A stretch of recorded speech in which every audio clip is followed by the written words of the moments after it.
Hi there, my name's Vince, I'm a composer, and in this video I thought I'd have a stab at talking about the topic of AI musicians, tools that give composers such as myself the ability to create custom musical performances with the help of AI.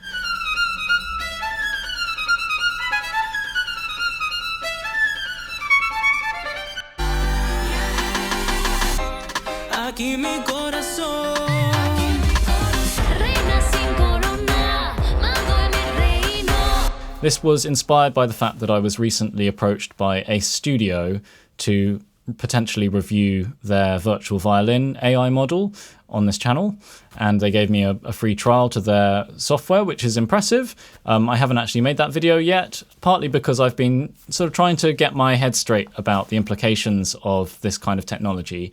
And in doing so, I came up with what I think is quite a helpful framework for thinking about this topic, which I want to share in this video. So rather than kind of battering you with my opinions about AI and whether or not you should use it, I wanted to share this framework in the hopes that it might give you some clarity over your own kind of decision making, and you'll no doubt get a sense of where I'm landing with it as well in the course of this video. So for me, the question of whether or not to use an AI tool like this comes down to two sort of broad questions. The first is the tool fit for purpose? And the second is, does using this tool fit the storyline? So the first one is a little bit more concrete, a little bit more tangible. The second one is a little more abstract. With the first point, is it fit for purpose? I want to talk about the technical aspect, the sort of the, if you like, the material or sonic aspect of this, and also the emotional aspect of this, or the musical aspect of this. And then the second question, does it fit the storyline? I also want to break down into two parts. The first is to do with the project and the implicit storyline about how a piece of work was created and the kind of values behind it and the kind of intentions behind it and the people who created it. And then the second part is to do with the personal storyline that exists around me, my identity as a composer in the modern day, and also how I fit into a wider music industry and the story that I'm creating through my decisions around AI and how that impacts the rest of the music industry. I'm just going to kind of go through each of these bullet points and riff a little bit and, hopefully give you a little window into my thinking. And yeah, here we go. So first of all, is it fit for purpose? For me, if something is technically fit for purpose, what that means is that it's able to reliably, consistently produce great sounding results that have sufficient audio quality. In the case of virtual instruments, it has to be able to pull off lots of different articulations successfully, join them all together smoothly, create just a unified, coherent musical performance that I can quickly produce in the context of creating a piece of music. So the workflow aspect also needs to be quite tidy as well if this tool is going to become a core part of my way of working, my creative process.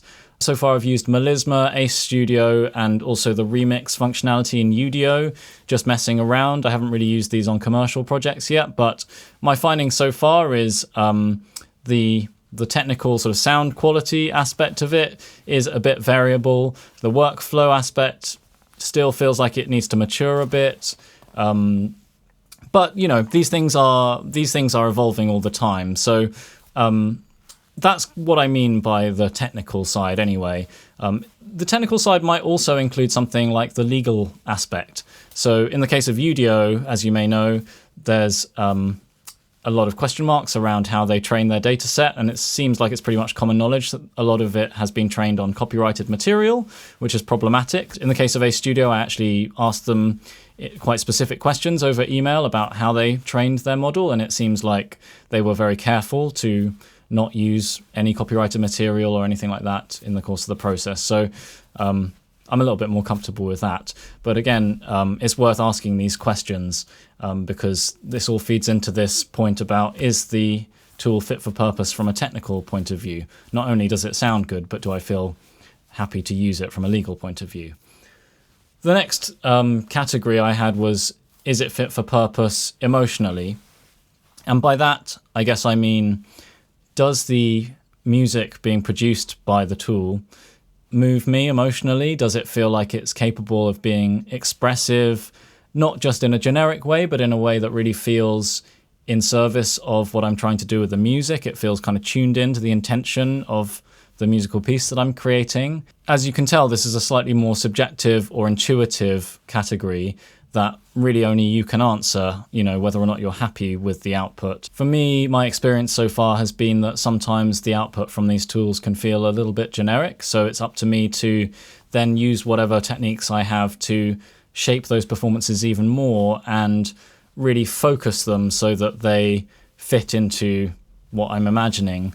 In the absence of the ability to convey, through direction, instructions to a human performer, I need to have tools and ways of shaping the musical performance that's AI generated. And I'm sure as the technology develops, these kinds of ways of shaping the AI output will become more and more sophisticated. So I guess it's a question of, do I like the musical output? And if not, do I feel like there's enough tools and ways of shaping that output that I can be satisfied of a highly musical result, a highly expressive result? And if so, then I would consider it fit for purpose from an emotional standpoint. So we've talked about, is the AI tool fit for purpose technically and emotionally? Now let's move on to the second question, which is, does using an AI tool fit the storyline that I'm trying to achieve? So let's talk about that in the context of considering a particular project that I might be working on.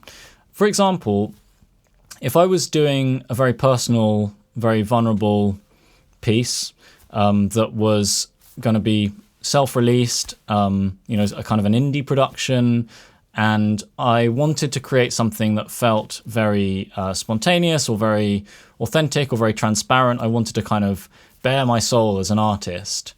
Using a lot of AI tools in that context may feel like a bit of a distraction to the overall message that I'm trying to convey.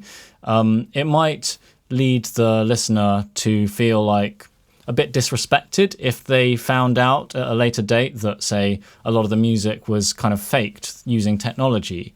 And it may be a better fit for the project to get a bunch of musicians in a room, because that has a certain vibe, and not just sonically or aesthetically, but sort of storyline wise, just seems like it might fit that kind of context a bit better. So that's kind of the context of an indie songwriter or an independent artist doing something a bit more poetic, a bit more soulful or whatever. The same thing kind of goes for live jazz recordings that I love to listen to. If I found out that they'd been heavily manipulated in post-production, like, that parts of a solo had been spliced together in post to kind of make an idealized thing, it would kind of offend me slightly, because what I value from listening to jazz and listening to a lot of classical music is that sense of just being there as something is created in a spontaneous, very human fashion. Even if there's mistakes and stuff, it's all kind of part of the thing that it's, the sort of story that it's telling. It's a story that's about individual musicians having their unique voice on their instrument and everybody kind of dancing together, interacting, communicating musically. And it doesn't feel like AI and technology has a very legitimate place in that context, in that storyline.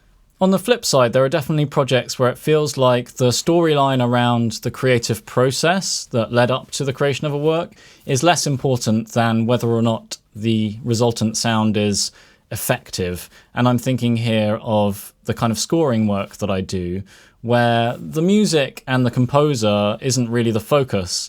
They're there more in a kind of behind the scenes way to just support everything else that's going on. And the main thing that I'm thinking about in that context is, am I serving the story of the piece? Am I helping to create a great piece of art? Am I aiming at the right themes kind of dramatically? Am I pointing in the same direction as all of the other departments? Or am I sort of counterpointing the script writing, for example, in an interesting way? Those kinds of concerns are more the focus. And it's less about exactly how did you create that violin sound or whatever. It's more just like, does it work? Is it kind of helping to underscore the drama in a good way?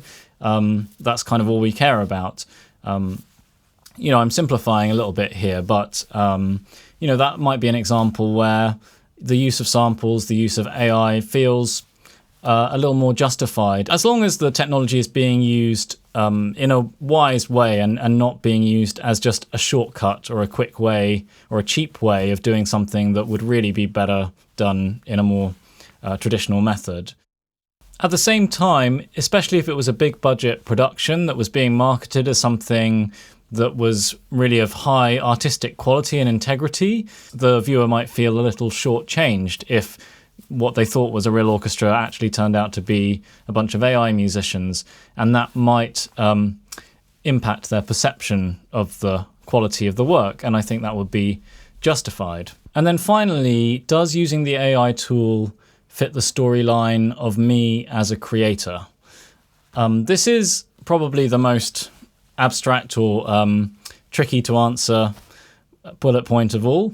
Partly because it's so personal, and partly because the reality is, every individual creator is full of conflicting ideas and conflicting energies, and I'm always hesitant to have a really strong stance on something like AI, because I know that, there's lots of different parts of me, some of which are very pro AI, some of which are very anti AI, and they all have kind of good points. But what I'm getting at here is this question of, am I comfortable being a creative who uses AI on a regular or semi-regular basis as part of what I do? And am I okay with that as a kind of identity at a personal level? And also, am I okay with what that means at a more social level as well? I don't just operate in isolation, but I operate as a composer who is part of a wider music industry. And so I'm helping to shape that industry whenever I act in, professionally. All the decisions that I make shape the industry, shape the kind of future that we're heading towards in terms of what becomes normal practice within the music industry and among the composer sort of subset of that industry. Right now, where I've landed is that I'm fairly comfortable being a creator who uses AI tools as part of a wide arsenal of tools. Rather than having an adversarial relationship with AI, my priority is just making sure that I approach any tool that I'm using with a high degree of care, and that the work that I'm making is always carefully crafted and it has a lot of intention behind it. So whether that's just crafting the performance of a virtual instrument or crafting a recorded performance from a human musician through editing, or just really thinking about the processes that I'm using and being very present in the whole creative process, making sure that I'm not using technology to cheat or using technology to, to avoid having to think deeply. There's always an uncomfortable period in the creative process for me where I'm sort of looking at a blank canvas, and technology can be sometimes tempting to use in that context, where it will just give me something that I can sort of pretend that I came up with, and then I can use that as a jumping off point. I want to sort of try and move away from that way of using technology and make sure that, as I say, any tool that I'm using it with a high degree of care. When I think about the wider industry and my role within that and my role in shaping that future of the music industry, I am not super discouraged by the vision of a future in which AI tools are more prevalent, because I feel that the best and most interesting art is always going to be created by those who are open and receptive to all kinds of different creative processes, tools and technologies and techniques. And what really makes the difference is the human imagination behind the art that's being produced, and not the sort of details of how physically the music is being produced. That being said, I think it is concerning how AI tools and other technologies can lead to a situation where a lot of work is being produced in a more lazy or careless way. I feel like for me it's very clear what I have to do as an individual composer, and that's to focus on making the best possible music. And what that means is for me to understand all of my options and understand clearly what I'm trying to do artistically, and then kind of find the right process that's going to serve that vision, whether that's getting away from technology altogether and going and hanging out with some musicians, or whether it's working more with computers. I remain optimistic, but I also am trying to remain open to all the new information that's coming out about the ramifications of AI, not least the environmental impact of some of these technologies, but also the kind of the ripples through the industry, including the musicians, who feel like they're under threat because of these kinds of tools. I don't think it needs to be said, but I'll say it anyway, that I absolutely love working with musicians when I can, and I really respect my fellow musician friends, and I hope that, that they don't feel too annoyed at me for the kinds of things that I'm saying in this video about sort of trying to be open and embrace certain AI tools. I guess the place that I'm coming from is, as I say, somebody who's had, on the whole, a very positive experience with music technology playing a role in unlocking my own creativity and creative potential. And so, I'll try to remain as open as I can to new information on this topic. But there you have it, a kind of brief overview of my general thoughts in this area. I hope that even if you disagreed with a lot of my thoughts on the topic, that this idea of breaking it down in terms of, is it fit for purpose and does it fit the storyline, those kind of two broad questions, I hope that might be useful for you in thinking through some of these topics on your own. So thanks very much for listening, happy composing, and I'll see you on the next video.